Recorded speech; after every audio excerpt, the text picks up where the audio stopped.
the league's pretty open still, and no one's really streaked away with it. For all of Arsenal's great football and results and whatnot, they're only 5 points ahead of us, and we're supposed to be in crisis. So I mean, I think we've been lucky in that Chelsea have had their problems, City have had their problems at the same time as us having our problems. So we haven't fallen away.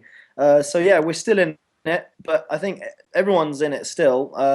I don't see how City are still favourites for it, but they're amazing at home at the moment. If they can translate that form into the away side of things, then they could end up streaking away with it. So but the thing is, everyone's in that sort of situation. Chelsea could kick on, we could kick on, Arsenal could fall away, and I know I haven't mentioned Liverpool, but they're sort of they've been all right. If Suarez continues like that, they could possibly end up in the top four. So it's open. Is it painful for you to say that, Josh? You sound like you really didn't want to say that. Yeah, I constantly get text messages of a mate of mine who's a long-term Liverpool fan, and I'm just like, mate, I haven't heard from you in like 2 years. What's going on?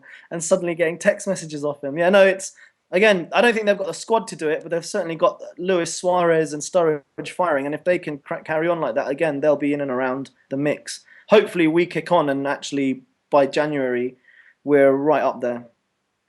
Yeah, I mean, I always thought, part of it probably my heart really made. I always thought we could win the league this season. I always thought that it would take us a little while to get going because of the Moyes factor.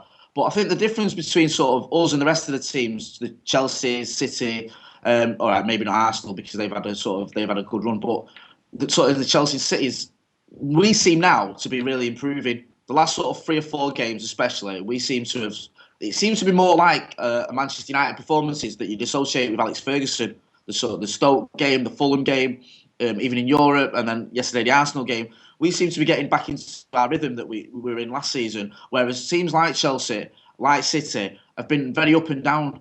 And it's if you look at the run we had earlier on in the season, the fact that we're still sort of around the same points as those two teams speaks volumes. And for me, I've always thought it's going to be out of us, Chelsea or City. Arsenal had a lot of easy games early doors, and the big test for them was the game at Old Trafford, and they got found out.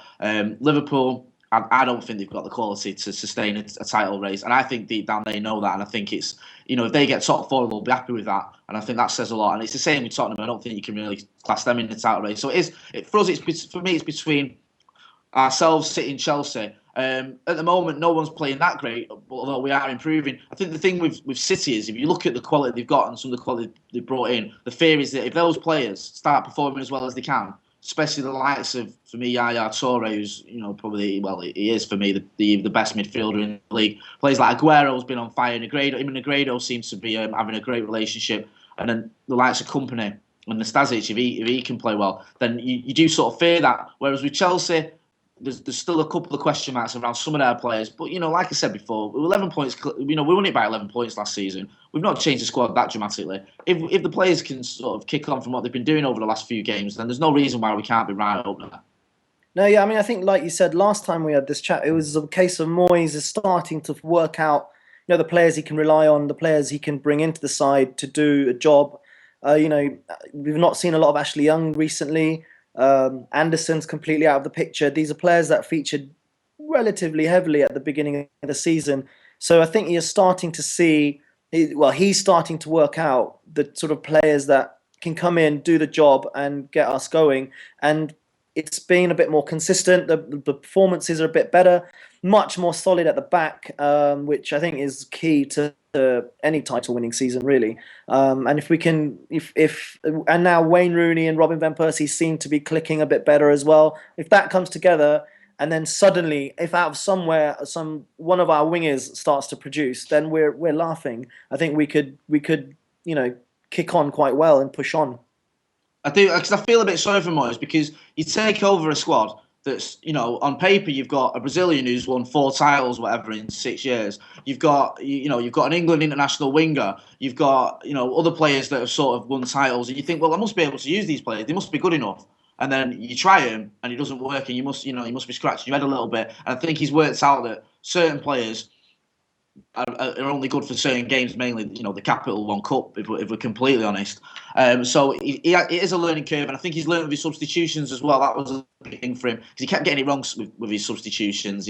Going far too negative, making bizarre substitutions, and it just didn't work out for him. And then I think the Stoke game. I know we're going back a little bit against Stoke. He got it right. That was a real sort of a time when you thought, hopefully, I keep using this phrase, but he turned a corner almost, and he'd worked out the right substitutions to make. He's worked out which players he can rely on and which he can't. And like you mentioned with defence, certain players can do a job in defence. We're quite fortunate. We're not fortunate. It's sort of because we've got a good youth system, invested well in defence as well, that we've got the defenders that can come in.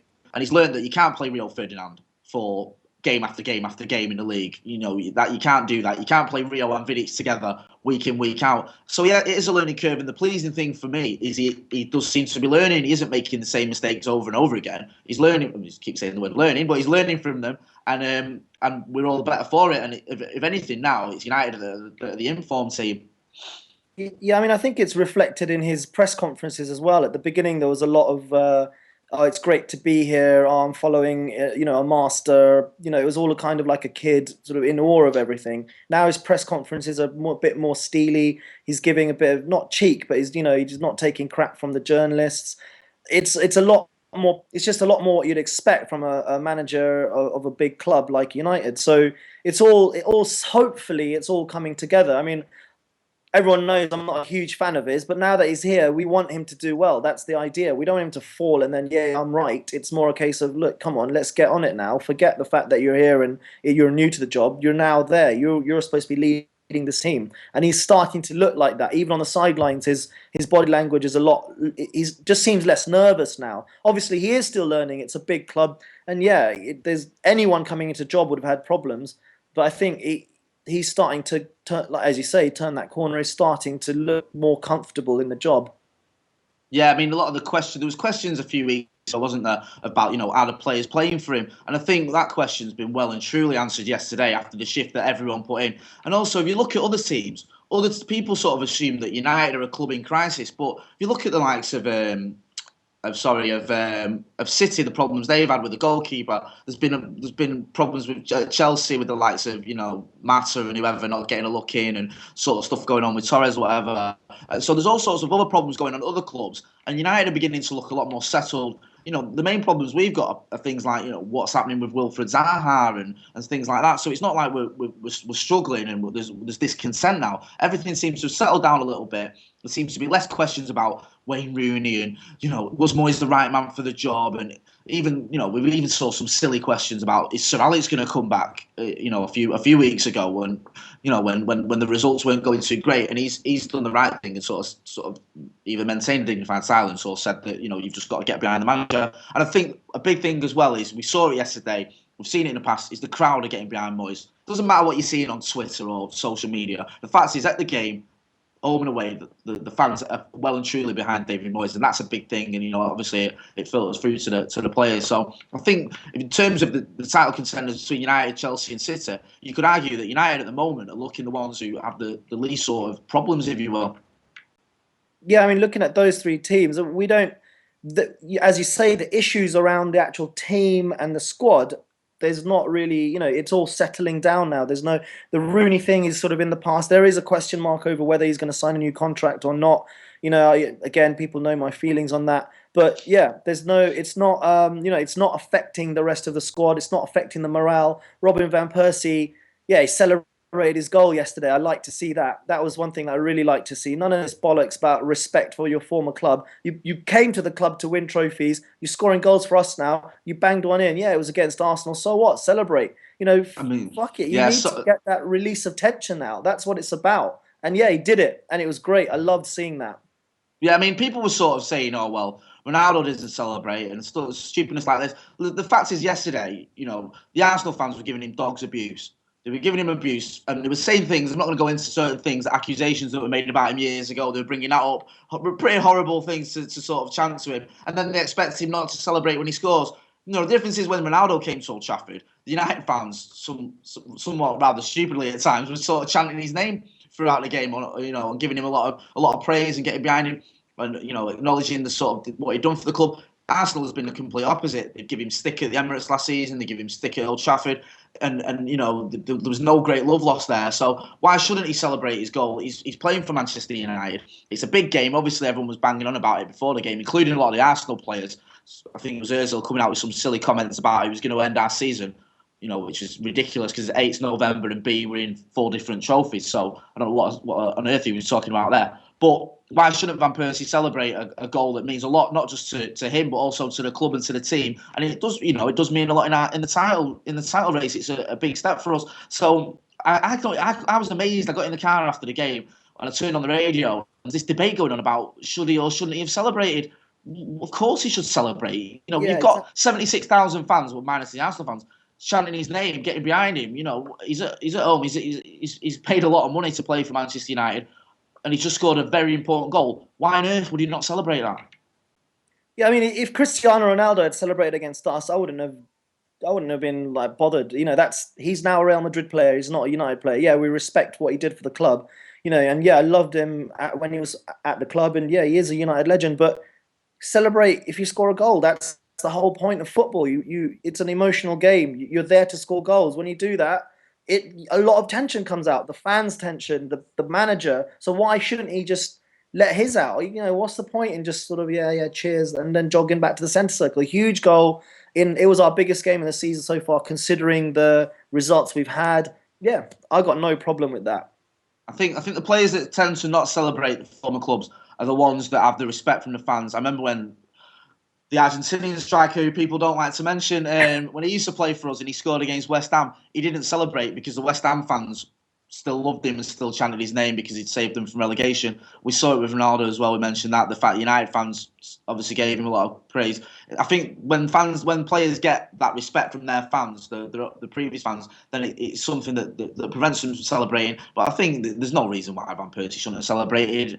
You know, and I even thought his celebration was good as well, the way he slid there along the floor, and it was good to see him really looking, not just playing well together, but looking like they're getting on as well. Because there was nonsense before about them a bit of a fallout and they're not getting on. But that seems to be if it was true, it's certainly not the case now. Look, I mean, players won't always get along with each other, but if they're banging the goals in, I'm not too bothered. I mean, the great thing is, I don't think that they're playing particularly well, to be honest, Rooney and Robin Van Persie. I think in terms of their overall game, but they're still sort of getting the goals. They are linking up well. So when they do click properly, when Robin Van Persie does start firing on all cylinders, you know, when he's hitting balls first time into the back of the net, then we could see someone get really tonked really quite badly. And I'm waiting for that day because I think it will happen. I don't particularly think that either of them had very good games yesterday, but you know the team had a great game, and as we've already mentioned, the overall defense and the work rate was great. But once that quality going forward starts to click, someone's going to get beat pretty badly, and that's going to be awesome to watch.